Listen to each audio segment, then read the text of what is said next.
all. Thank you for joining us today. For those of you who don't know, BD Matters is our in-house training and development arm, and we provide masterclasses and accelerators and a thriving community to those looking to supercharge their growth and success. So as we head into Q4, we're going to be discussing outbound efficiency and inbound effectiveness, finding equilibrium in those. And balancing inbound and outbound strategies is obviously a challenge many of us face in the world of business development. And today I am delighted to be joined by a couple of experts, Steve Fair from Sponge, Katie Street from the Street Agency, and Charlotte Maldari from Caffeine. And so together we're going to be exploring how to make outreach more effective and less time consuming, tips on creating content and strategies that genuinely resonate with potential clients, and real-world advice on how to integrate those two approaches for better results. So we're going to do intros. Katie, I will go to you first, as I know you could have some background noise at any moment. So let me bring you into the limelight. I'm the dodgy, naughty one, as always, with my little friend behind me here. Hi everyone. Sorry, I didn't plan my day very well and in the Groucho, and it's very noisy. So I will give as much value as I can. But if you don't know me already, my name's Katie Street. I run an agency called Street Agency, which is very focused on lead generation and I guess kind of creating the attention and top of funnel relationships that you need to drive leads, which hopefully means you don't have to do cold outbound. So it's much more around kind of nurturing events, content that's really going to kind of position you as the experts that people need. And yeah, I've spent my whole career in new business, running new business for agencies. Prior to running Street, I have a podcast where I talk about marketing and marketing innovation. And hopefully there'll be some value I can add using the last one very noisily in the Groucho today. Thanks, Katie. Cool. I will bring in Steve if you want to go next. Hi, I'm Steve. I'm not at the Groucho Club, nowhere near as cool. I'm in my dining room. All of the stuff that's normally there is all on the dining table over there. I run Sponge New Business. We run business development campaigns and consultancy for agencies. And my thing, I've owned Sponge for 20 years. We're known for running email, LinkedIn, and in the old days, phone campaigns for agencies. Although over the last 5 or 6 years, we've done more and more proposition consultancy. And so a lot of our work has been about building value propositions and helping people with their collateral to back up those sales efforts. And to that end, I'm sometimes brought in as a mentor or non-exec on a few companies' efforts, as well as agencies hiring us to come in and just beat them up over every part of their outbound credentials. So beating agencies up. Good to hear. Thanks, Steve. And last but by no means least, hello, Charlotte. Hello. Hi. I'm you hear me okay? Yeah, we're here. Yeah, okay. I'm Charlotte Ellis Muldery. Same deal. I've spent every one of my 19 years in this industry working within and consulting with creative agencies to help them grow their client list. In short, at Caffeine, we help finding clients easier for creatives who will avoid it otherwise, because, you know, as the other speakers here know, I'm sure it's something we're averse to as creative people is going out there and picking up the phone and being very brash about it. So we help people do that. And the predominant ways we do that are through LinkedIn and sometimes Meta ads and email as well. Amazing. Well, so as you can see, we've got a dream team here to discuss this with and answer any questions. So let's jump in. I'm going to start with you, Steve, if that's all right, in terms of Sponge, been around a long time and sort of taking a very data-driven approach to sales. So how do you ensure your sort of outbound efforts at the moment are sort of remain efficient without losing that sort of personal touch? Well, the difficulty is that people need more scale than they used to. It's certainly over the last 3 or 4 years, the days of running very small, incredibly tailored campaigns, you can't just do that. You need to build a proper funnel, and that means you need some broad stuff. And the temptation with the broad stuff is to automate all of it. And there are so many great tools out there where you can do that. You know, there is a way to do that, and we'll talk, I'm sure, about that in a little bit. But our thing is about incredibly close monitoring. We had a client a few weeks back And we've got lots of email campaigns in play for them, all relatively small individually, but adding up to a decent number. And their concern was, how often are we checking it? Is it fortnightly? Is it monthly? Is it weekly? And I kind of said, no, it's every 2 hours. We're literally checking open rates, response rates, the kind of responses we're getting, and charting them as carefully as we can. Because if we're finding those little things, those tiny little magical subject lines or sign-offs in an email that get you that response, then we want to try and work out why that's working and put it in play in other ways. And if we hand the whole thing over to AI, because there are some incredible AI tools to run your own outbound, it doesn't happen like that. I mean, it's being monitored by the minute, but the ability to kind of put in play 20 years of experience and then know what changes to make isn't there yet.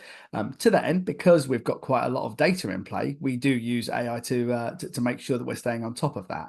If we've got 19 campaigns in play for an agency, it's quite nice to be able to use Claude or OpenAI or ChatGPT to analyze that quite quickly. And then, of course, you have to check its work because it's a moron. But it does mean that you can kind of pull an awful lot of information into one place. So really, it's about using the automation to build scale where possible, but checking it far more regularly than people might imagine to make sure that you're not missing those opportunities. Or, of course, spotting problems, because the problems, they kind of spread throughout a campaign. You can end up burning a whole list if you leave one in play. Yeah, that's nice. So that sort of governance, keeping on top of things all the time and not letting it slip. And what about for you, Charlotte? What about sort of the role of outbound and keeping that efficient? What can you add to sort of keeping on top of that efficiency? Well, I mean,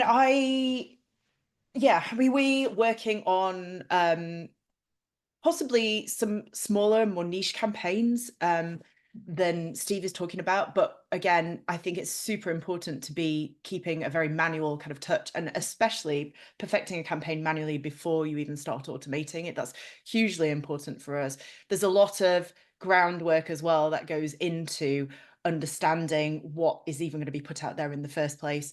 One of the questions that I know is going to be posed later, my response to that is going to be around client listening, and I really think that is kind of the answer here as well. It's super important to be listening to what your target audience's concerns are, challenges, pain points, etc., and responding to those in order to have outbound efficiency that really kind of doesn't fall on deaf ears. It's something that is interesting to people. Then you can kind of confidently scale things up with automation. Yeah, nice. I like that sort of testing approach before you jump into the deep end. And Katie, what about your own? Like, how are you using outbound at the moment, and what are you seeing sort of strategies that are working? So, as you know, I'm not a fan of outbound, but I guess what I do, That's why I asked you. yeah, I know.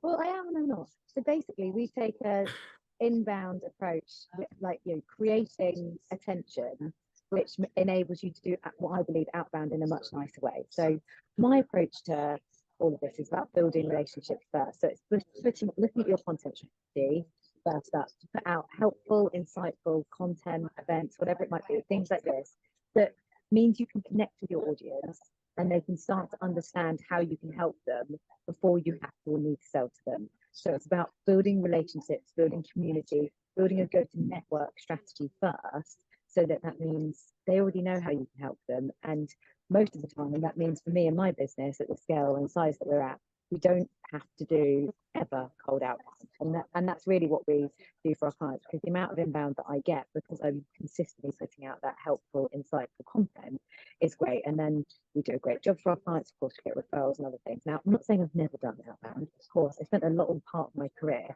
in sales doing outbound, but what I've developed now is a method that enables me to connect with my audience in a meaningful way. They understand how I can help them. I make sure all of my content funnels are full. I push out helpful content. I don't ever stop giving. I use tech to help me hack the system. So I do use outbounding platforms, but instead of outbounding trying to sell to someone, I outbound to them sharing something helpful. So we do use tools like the Alfred, which plug into LinkedIn, and obviously email plugins as well, which enables me to share my helpful content with my audience without an ask. So I'm not going to them, come and work with me. Look, I've worked with Pepsi and how fucking brilliant I am, like every other Tom, Dick and Harry is talking about their case studies. I'm saying, oh, you might find this helpful. I know this is a problem that my audience is facing right now. you might find this piece of content I record on my podcast interesting. I'm not asking them for anything. And then in that content, sometimes I'm talking about how I've helped my clients with my case studies, and then naturally they understand how they can help me. So they come to me before I need to go to them. So that's how I use it. It's a bit different to others, but personally, I feel like it properly, I've heavily invested in our marketing.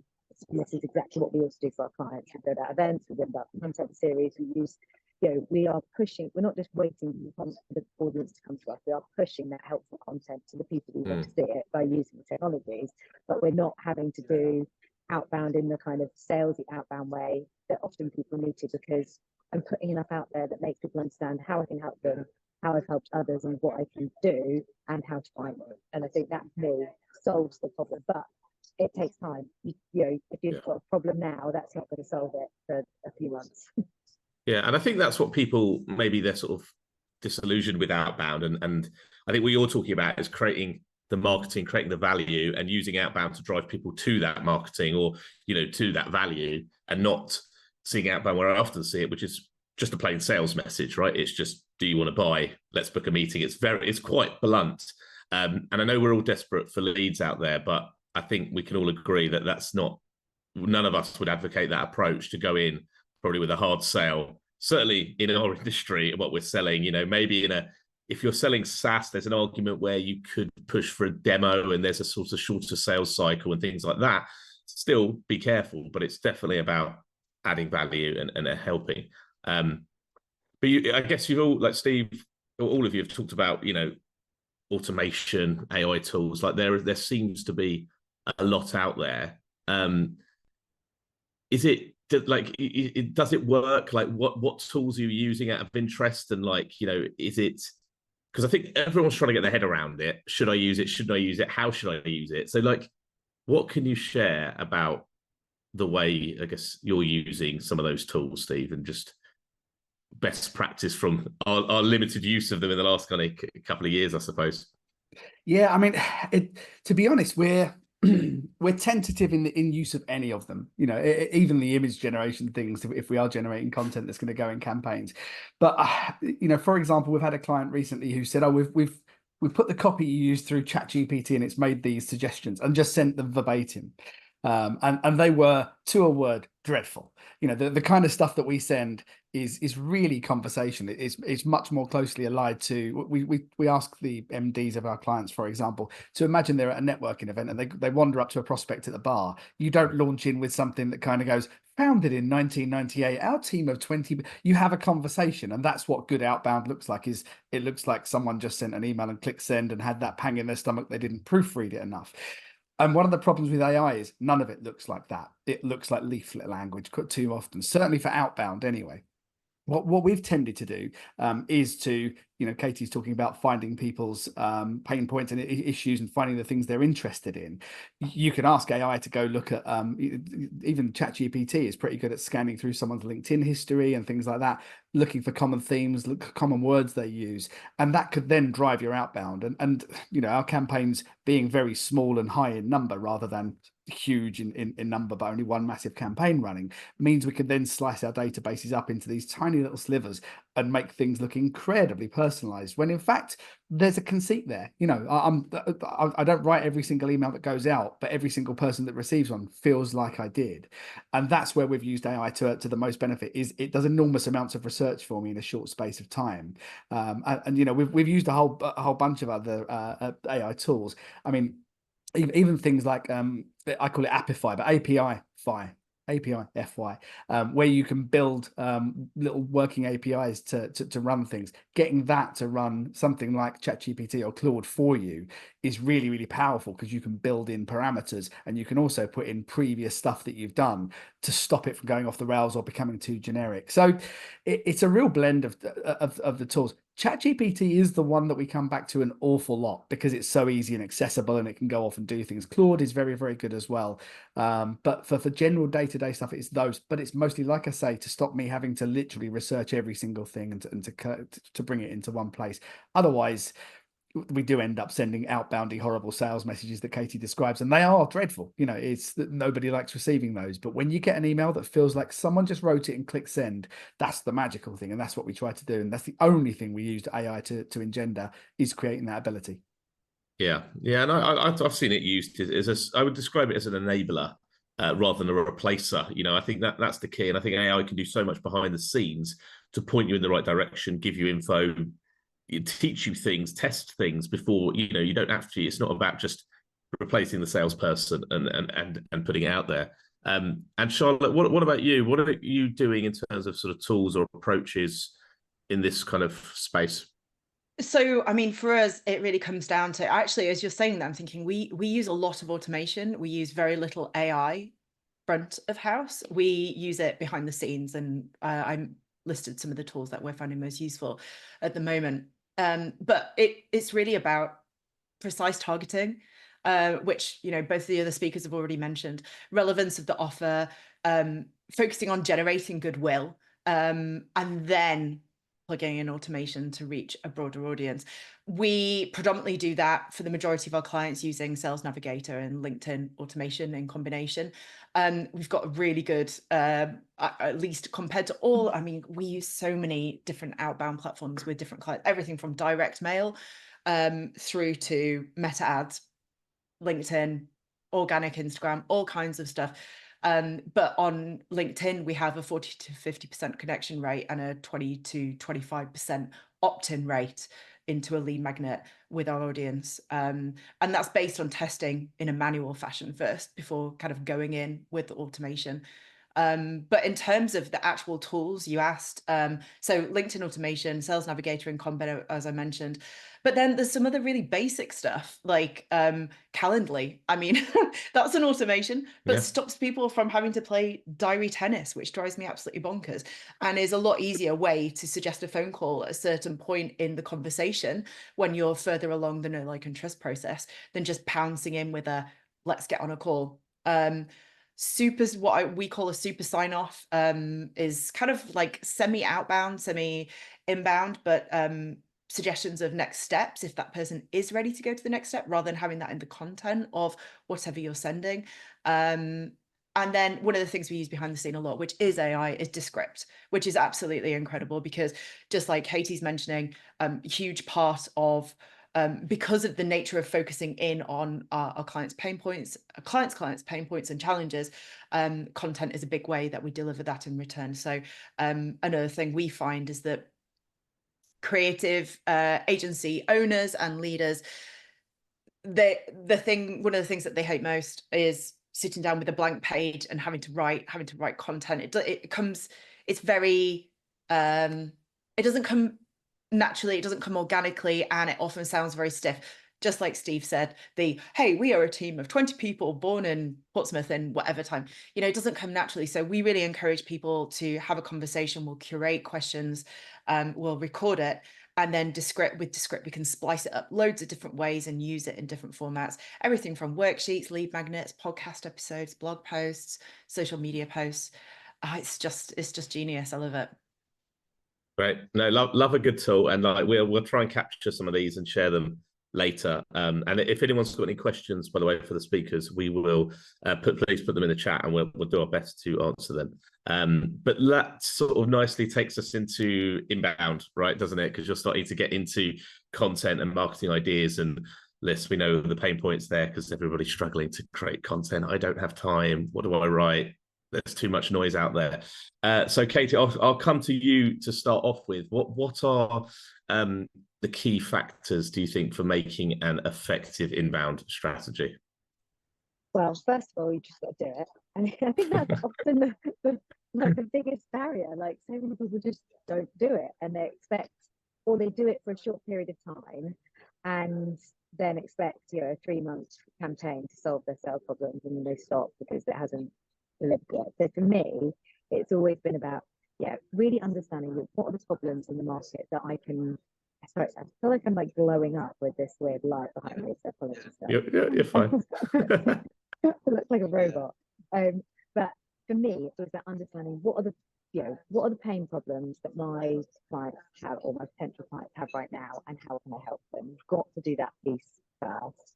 And then it's just about doing it, and doing it exactly like you were saying, Charlotte, doing it in a way that works well for you. Like I'm a big lover of video and podcasts and showing up at events, because that's how I like to give information. I'm very much a talking first person. That's not for everyone. Some other people might be a writer, someone else might want to do it in a totally different way, or they may not like doing it either. You've got to find a way that I think first up that works for you, that's going to feel natural, that is going to mean that you can keep doing it. And I think you've then just got to keep doing it and keep testing and keep trying different things, trying to deliver content on different platforms in different ways. For me, definitely, I think if you think about how the world is now, we're all in this kind of TikTok generation. We all go to our networks or social networks to find the products and services that we want to buy. And I think that's exactly the same when it comes to business. I have seen a huge shift change. Email, we're looking at different strategies to get working better again, but there's been a huge shift for us to LinkedIn. And if across all of my B2B clients, and my clients nowadays aren't so much agencies, they're more like people like Stripe and Shopify and the kind of tech platforms that sit behind lots of the kind of big kind of retail websites. But when we push that content out on LinkedIn, we get a much better response, because that's where people are going to look. They're asking their network, or they're going to their social network to find their next partner. So if you're not there, so that's my biggest thing. If you're not there, you're not going to get found. If you're posting once a week, it's not enough. You need to show up, and you need to show up consistently. Like, I've really tried over the last year, and it's made a huge difference to pretty much post every day, and that has dramatically changed the amount of inbound leads I have. And the actual posting itself, it's just a manual thing. I'm never going to necessarily have the process much, but I want to stay genuine. It's something that I do every morning. Yes, I go and create lots of video content and do other things that I can slice up, but I genuinely write my posts every single day. How I then target that to my prospects, that's when the tools like the Alfred that enable me to run, engage, like a recent post, look at someone's profile, then connect with them, then they start to see more of my content. If they're connected to me, then a week or two later I might go, hey, you might like this podcast, I talk about this, like that's how it grows. So it's being really intentional, but actually doing it. Like, this isn't going to happen if you do nothing. And I think sending an email once a week or writing an article once a month isn't going to cut it anymore. People are searching differently. So that's my, I guess, biggest thing. Start doing it, keep doing it, and don't stop doing it, because as soon as you stop, someone else will be taking your space. Yeah, well, it's a lot about mindset. I mean, I find the same with sales as well. If the expectations are wrong, the mindset's wrong from the minute you start, you're measuring ROI too soon, you're not consistent enough. I like the point you made about sort of authenticity there. So, I mean, Steve, obviously, I know we talked a bit about outbound, but how do you kind of try and integrate some of these inbound strategies to your sales approach? Are you looking at marketing and how those two things connect?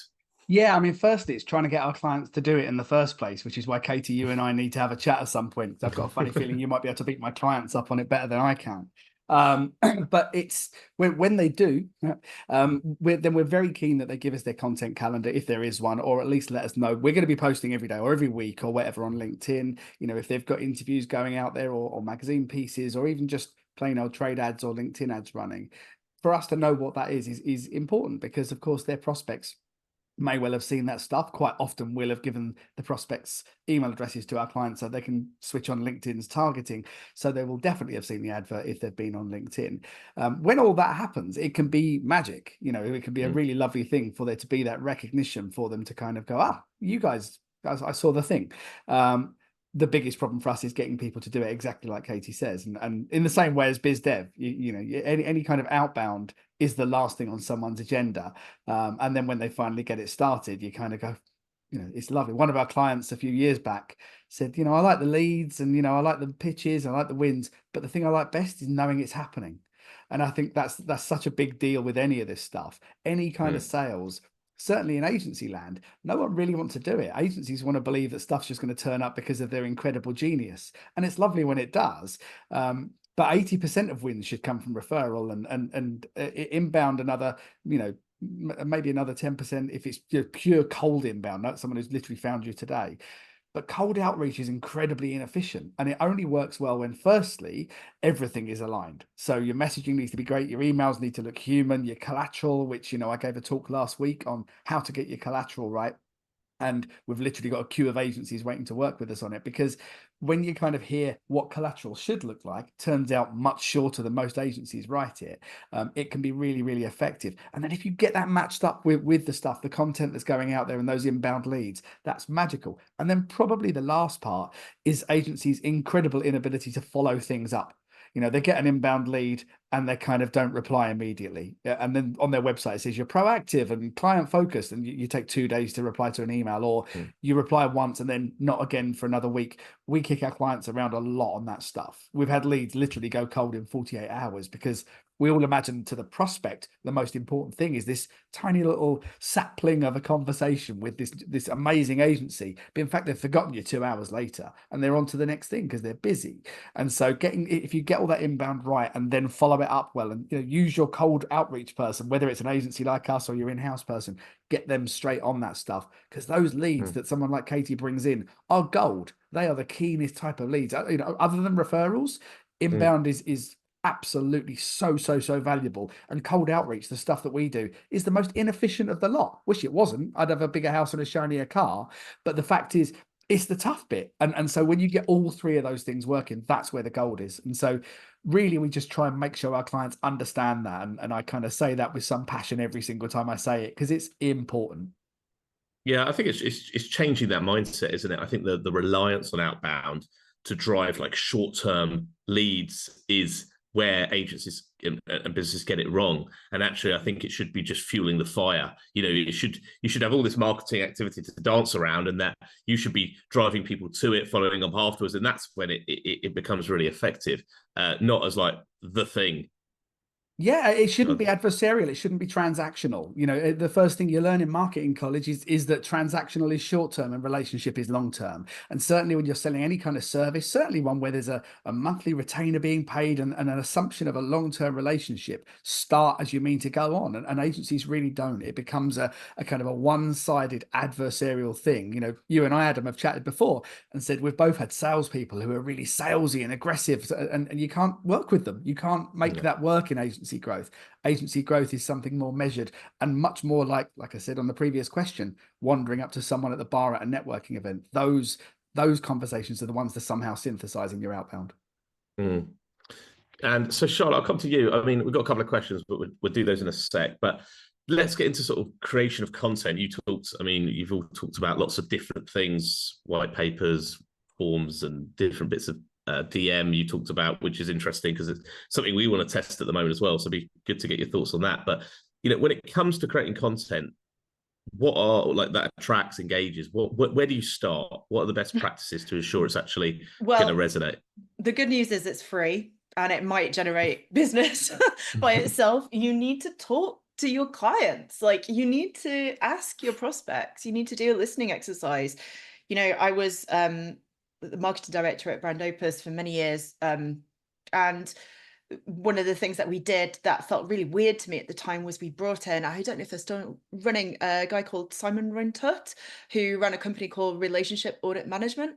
I need to actually look up and see if he's still knocking around. But he would go in and speak to the CMOs at our clients and as an independent person and listen to them, listen to what they had to say about working with that agency and just broader their role, what they're paying, just bears repeating, pain points, challenges, dreams, hopes, personal ambitions, all of these points, and then digesting them and really trying to understand how you can serve to those points. So yeah, client listening is the most undervalued tool you have, and it's free. And recently we worked with a client. It's the thing when we work with clients, either on our done with you service or our done for you service, it's the first thing we get them to do. And actually that in itself can generate new business. We had a client do this recently, make him go back and speak to one of his previous clients, and he actually won a 40 grand project out of it. And then he was behind on the actual doing of the stuff with us because he was so busy servicing this new client. It's like, why wouldn't you reawaken those relationships and just listen to those people? And, you know, I mean, we kind of touched on it earlier, but they're really agency clients of mine, they have two modes. They either don't do anything or they do things in a mass panic. And just while we're talking about client listening and the fact that just having those conversations can bring in its new business on its own, we actually package some of those thoughts together to create kind of a low-hanging fruit suggestions. If you need business in the short term, that's where you need to be focusing. That's what, and we've all talked about referrals and the importance of that.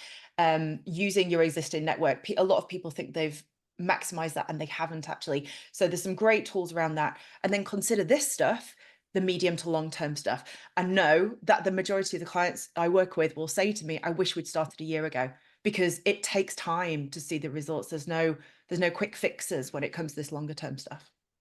Bit of a longer answer than you expected, but no, it's all really, really valuable stuff. And I think, again, it's like, you know, we talk about that mindset piece and listening. And I often feel like clients, they sort of listen, as in they listen, but they don't hear. And then they don't know how to turn what they've listened to into practice. So for like a prime example of that is like, if you ever ask like an agency or someone to show you their audience personas or like an ICP or give you a breakdown, it will be relatively vague. Like, you know, you might be looking at 3 or 4 bullet points, like we work with these kind of people that, and that just shows you the lack of listening.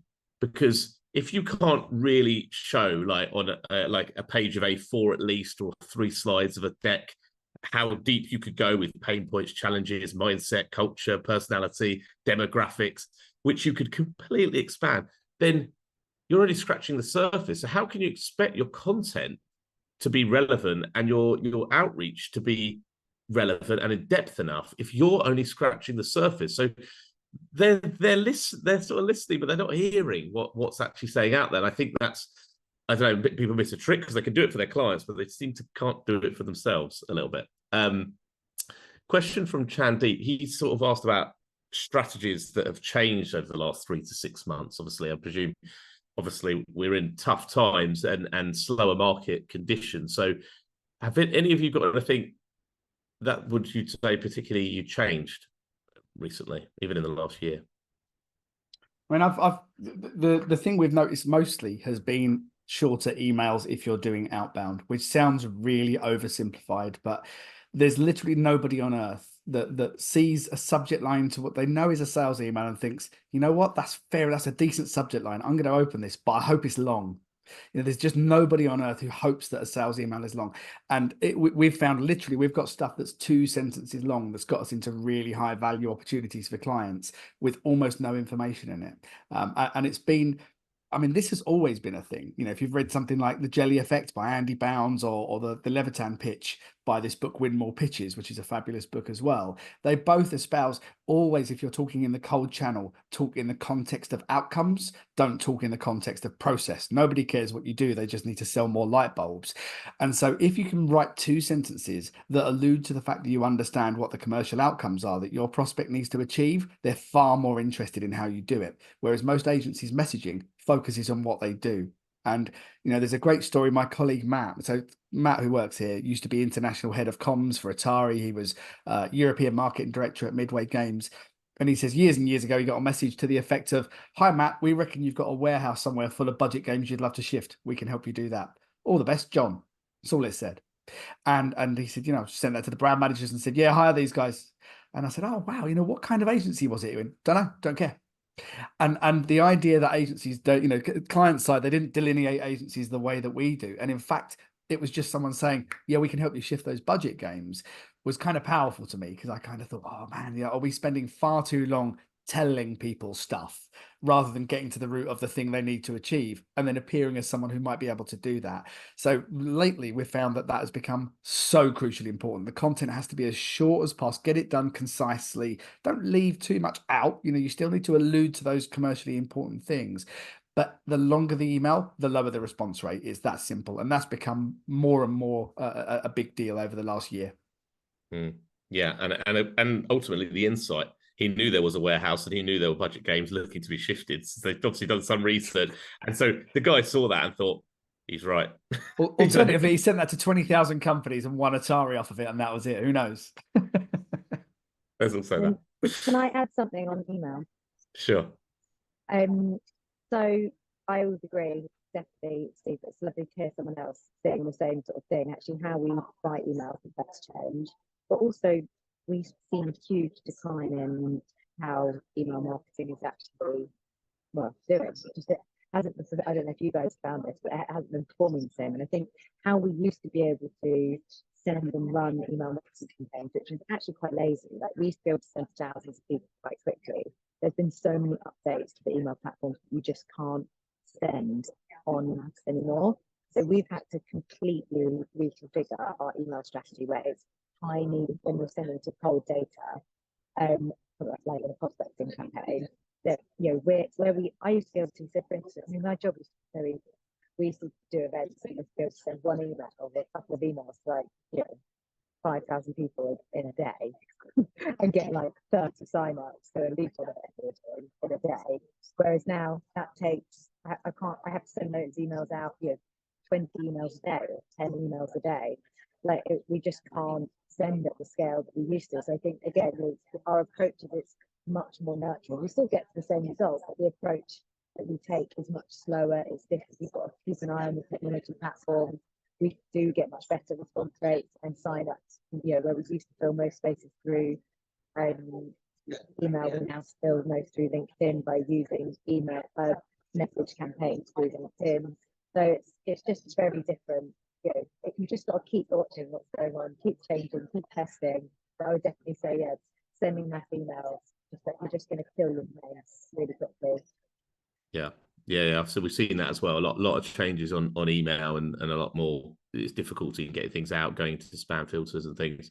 I've got a question. Chris has asked. Maybe Charlotte. I don't know if you can pick this up or anyone can jump in, but we've talked about it a little bit. It's all about warm outreach, proactively selling to prospects who show some intent, and like tools for tracking intent or how much intent before reaching out. I know there are some intent data platforms. I've not used them. They're quite expensive. They might maybe in some of the clients you're working with, Katie, they might exist more. But Charlotte, how do you kind of measure intent, do you think? And then when is the best time to reach out, do you think? So yeah, that's it's a really interesting question. I'll give an example of a client that I'm working with at the moment, not actually an agency at all. It's a medic who has become a coach to help other medics move out of medicine, because understandably, if you decide to go into medicine, you've decided that by about age 12, and then you're on this single track, and then you don't know how to divert out of that if you decide you want to change things later on. What we've been able to do with them, I mentioned we use LinkedIn a lot. We've been able to define groups that exist for medic entrepreneurs, people who have expressed an interest in kind of moving outside of that space. I mean, LinkedIn groups, such an incredible way of measuring intent without having to pay for an intent platform. And actually, I think within LinkedIn now, there is like an intent tool. I think it might be in beta, and I think they might be encouraging people to use it so they can make it more of a paid feature. I'm talking about within Sales Navigator Core, which is what we use for the majority of our clients. I find that works incredibly well. And then I can't remember if it was Katie or Steve mentioned before, but you kind of get this sense of what's the word? Like, it's almost like a sense of coincidence when you reach out to them with something. And we're always pointing people to, our Outbound always points people to a lead magnet of sorts. So something that responds to a problem that person has. We're never saying, it's never a direct sell. It's never, let's jump on a call. It's never, here's our service, buy it. It's always, I thought you might be interested in this. It's been interesting to other people similar to you, obviously much more sophisticated language. But when you're able to choose an audience really precisely, and I'll put a lot of effort into that and use the tools and get creative with the tools available at your disposal, just like I mentioned with that LinkedIn Medics Entrepreneurs group, there's this kind of serendipity when you get in contact with people where they're like, oh, it's like they've read my mind. So yeah, I think get creative. And this is, I've replicated that in other industries as well. So it's not just that single user case. Hope that helps. Yeah, and I think that's good. I think it's often about making the content good enough. Like with any of us, what are you willing to give your data away for, right? You know, if the content is good enough, and there's data capture, which I think is massively underutilized in agencies. You know, a lot of people just have a form on their contact page or something like that, but there's so many ways to capture data, and if the content is good enough, then people will give their details, and you know, and then by that point, it's then about measuring and tracking, and you know, we use things like lead scoring as well to understand sort of what people are clicking on, you know, website pages, you know, open click-throughs of emails, things like that.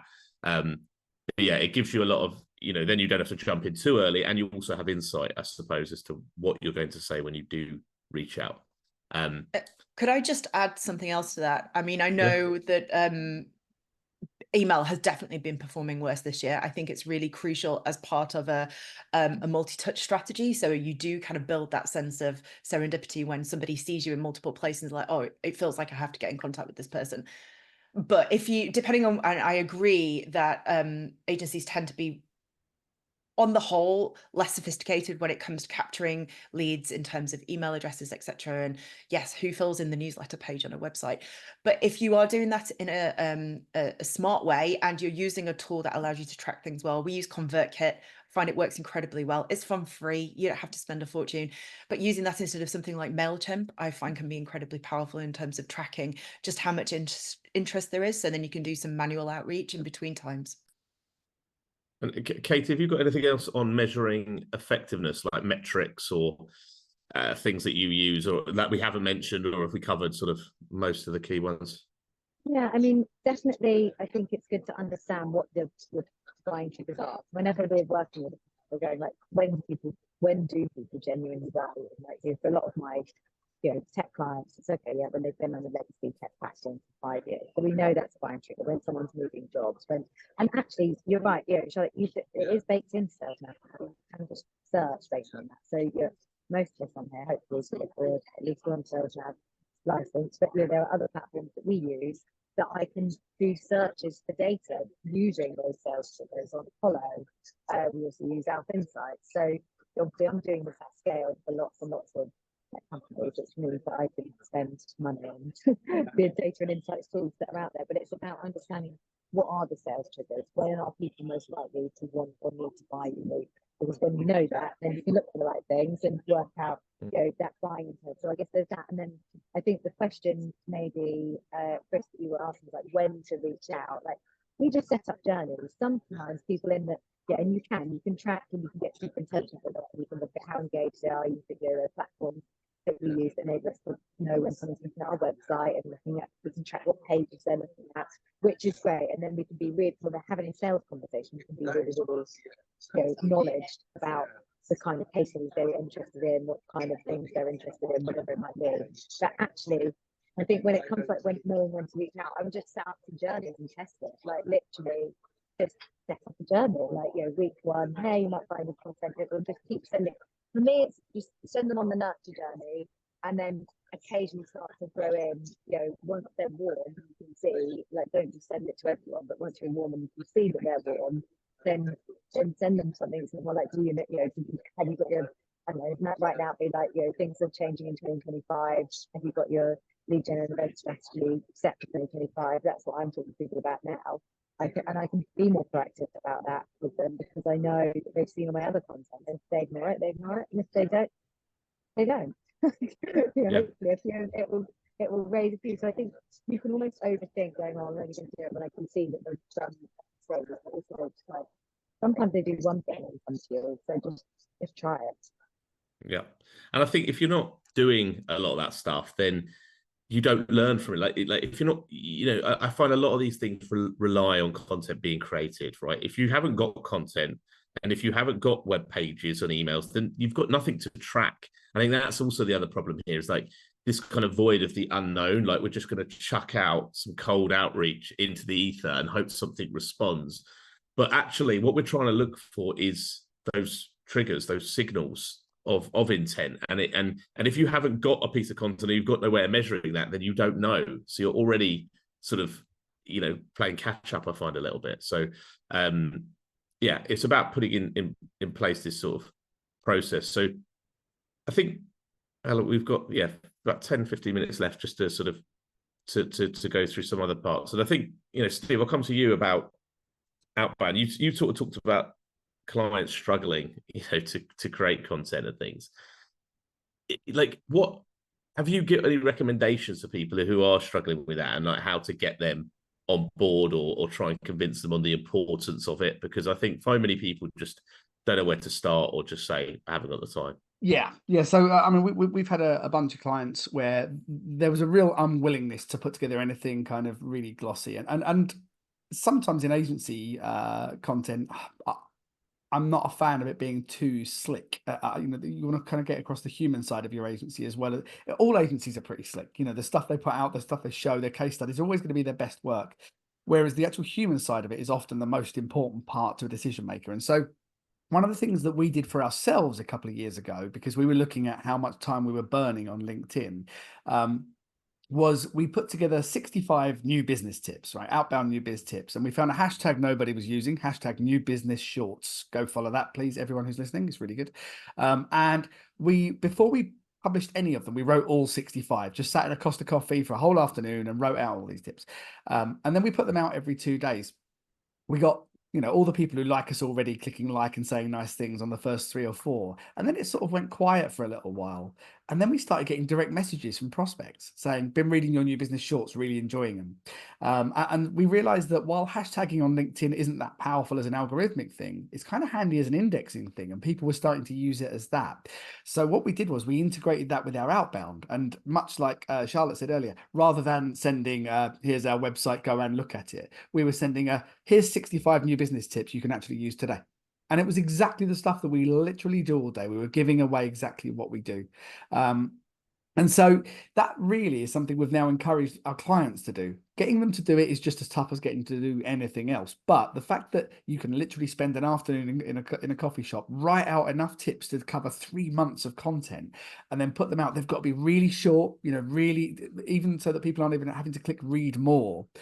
Makes a huge difference to how much engagement you get from them. We had a client that did really long versions and got almost nothing from it. Every time it's been short and bite-sized, that's when it's been the most effective. So it's not the most techie answer, but it was just, we did a big time emotion study, found we were burning time on LinkedIn and wanted to work out what works best. And it was when we were putting out social proof that we know what we're doing. So we get our clients to do that. And they're always terrified, that people won't hire them. They'll just do it themselves. But that's not how it works in the world. People haven't got time to do this stuff. But when they see that you really know the nuts and bolts of your industry, that's a really powerful thing. So that's probably the most powerful thing we've done in terms of matching content and outbound. Yeah, and getting them to do it, because I find that there is so much sort of procrastination there, isn't it? And I think a lot of these tools actually can help people as well. Put pen to paper. I mean, I still struggle myself. I know, like Katie was saying, that she posts every day, and so I struggle with that. I really do. Charlotte, what about yourself in terms of encouraging agencies and clients to produce content for themselves, and how they can do that and actually execute than sit there and procrastinate? Yeah. Well, really important, search completion, not perfection. Steve just mentioned it. It's so difficult for agencies, and my background in particular is brand design and packaging design. And I think I have a theory that because it's print in nature, everything has to be just so before it goes off. And so yeah, there's this tendency to search perfection, and unfortunately, that's the enemy of progress. If you don't get the thing out there and start seeing how it's working, then it's just not going to work. But I'll give you an example from myself. Actually, that happens to be on my desktop because I was referencing it earlier. I did what you just said, Steve. So when I was might be TMI, but when I was breastfeeding my second child, I was like, I am going to lose my mind. So I made myself write down 10 points just in the notes app every day on my iPhone with my one hand that I was able to use, and 10 things that I knew worked when I was in agency to draw clients into our business. I didn't do it every day, but by the time I got back into the business and it wasn't busy because I've been out of it for a year, I just took all those bullet points. I went to the coffee shop and I wrote a paragraph under each one, and it became a book. I published it. And that is the thing that we use to reach out to people with. And the responses we get, the gratitude, the thanks, like, it doesn't have to be difficult. It doesn't have to be perfect. My best friend, who's a creative director, said to me, when are you actually going to write a book with chapters in it? Which I was a little bit miffed at, but you know, the feedback we get is incredible. And this is what we aim for people to do, is create something that is physical, something that is perennial. So you're not having to change it constantly. It speaks to the challenges of several of your audiences. So it has that longevity, and it's something you're proud of. So you are not reticent in terms of reaching out, because if you're not proud of it, then you're not going to do the thing. You're not going to start reaching out to people, and you'll avoid it. And if you do create something that's good and you are proud of it, you can have this process just ticking away in the background. I think, Steve, you said that before. It's just what your client said their favorite thing was, it was just happening and they didn't have to think about it. And honestly, if you're proud of it and you just set the thing going, you don't think about it again. You just look at the positive responses. You start nurturing those people into leads on whatever platform you're using. I have another piece of advice which we use within our agency, and it's not related to, it's once the opportunity comes in. So I think, again, Steve mentioned earlier on, you spend all this energy generating interest, and then you just let it go flat because you forget to follow up, or you leave it too long, or whatever else. I would encourage you, instead of using a whole ton more tools, you try and think about deploying the ones you already have, repurposing them. So I'll give you an example. Our conversion rate on our own clients went up by 50% when we stopped using HubSpot and started using Asana, which is a project management tool for our CRM. So we just set up some simple zaps, so that every opportunity, every person who booked a call went in there, and then we could put notes next to them. And it worked because we're in Asana every day, because we use it for project management, because we have this third-party tool that we went going into every day. We were literally not doing the task. So I'd say, you know, when you're starting and when it's at a small stage, use the tools you already have rather than grabbing a whole load of new ones. I put the ones that I love in the chat, but it doesn't mean go get them all. Like, select them at will, because the more you have, the less likely you are to do the thing. And really, it's about doing the thing. Yeah, executing. But I think I like that. Like, you talked about banking content, you know, doing it at the right time. But I think the passion element you talked about with the book and things like that, I think there's often not enough passion. Often we do that when we get into agencies. We're talking about positioning and going back to sort of why they exist and what do they want to stand for. And they kind of get into this kind of subservient role to their clients of like, we just do because we're an agency, we just do what we're told, you know, we kind of just service our clients. But actually, when you don't have a point of view and you don't have a stance, you don't have a sort of, this is my belief, content becomes very, very difficult to create, I find, because you're just kind of like at the will of what your clients say you are. And I think a lot of people struggle with content because their agency or business doesn't have a direction. It doesn't stand for anything. It doesn't have a point of view on anything. It just kind of answers briefs. And I think that's often why people struggle. And I think, like you said, you wrote that because you're passionate. You've got a view on how you believe new business should be done. And that was you putting that into that book. And so it's enjoyable. And then you can use that content in lots of different ways. But if you don't have that passion, it's very hard to create content without passion, I find. You know, you can't, it's like going to write something, you'll just sit there at a blank screen. Right, we've got a couple of minutes left. Steve, any last minute thoughts to add? And if you don't, I thought one thing is about maybe approaching those new business inquiries or those initial calls, because I find a lot of people make a right mess of that and just kind of either go into it expecting them to just deliver a brief, or they don't go into it at all, or they go into it haphazardly, or they start presenting, you know, a 50-slide deck without ever having met the person, all of those kind of mistakes. But so it'd be great to get your thoughts on that, if you don't mind. Yeah, I mean, most of my thoughts are spectacularly basic, only because I like to simplify things as much as possible. And it would be that for every stage of your outreach, whether it's a piece of content, whether it's outbound email, LinkedIn posts, even old school picking up the phone, understand what the outcome of that call needs to be or that email needs to be. Because most agencies craft every single piece to be something that's designed to win them business. And in the early stages, you are so very far away from that. When you get a referral, which is what most agencies are used to, you're quite close to the win. But with any kind of outreach where you're making it happen, you're much, much further back in the process. And so only make it aim to do the thing it's designed to do. If it's to create a conversation where you're going to talk about you or their brief or whatever, make the content piece or the email or the LinkedIn post do that thing, but nothing more.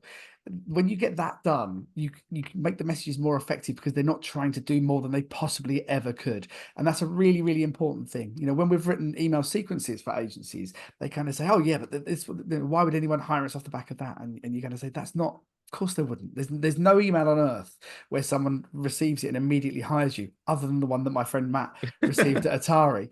But that, you know, that's a real outlier. So understand what the thing is intended to do and make it just do that for now. You know, create that next stage. And a really good example, this is a great thing to do. If you're going to send someone creds, if, you know, someone says, send me some information, send them your PDF, that's fine. Also send them one in portrait that's readable on a mobile screen at arm's length and tell them it's in there. Say, just in case you're going to read this on your lunch break, I've sent you a mobile version that you can read at arm's length. Make it much shorter and only designed to make them read the bigger creds deck that you've sent them to read on their actual computer screen. And the act of doing that, it's really intriguing. We get massive response rates when we get clients to do that, because just the kind of, you know, interestingness of having put together this version that they can literally don't even have to move their phone closer. Make sure it's really big text, not too many words per page. It's a really good example of creating something that's only designed to do one thing and make it do that thing really, really well. No, but I love your simplicity. It's it makes things easier for people. It's effective. Yeah. That's the smartest people can convey, you know, very complex ideas in simple terms. So better. I'll take that. Got there in the end. Cool. Well, I think, look, thank you both. I mean, sorry, apologies, Katie had to sort of drop out there. I think ran out of battery and all sorts of issues. But yeah, thank you, Charlotte. Thank you, Steve. Been a pleasure as always.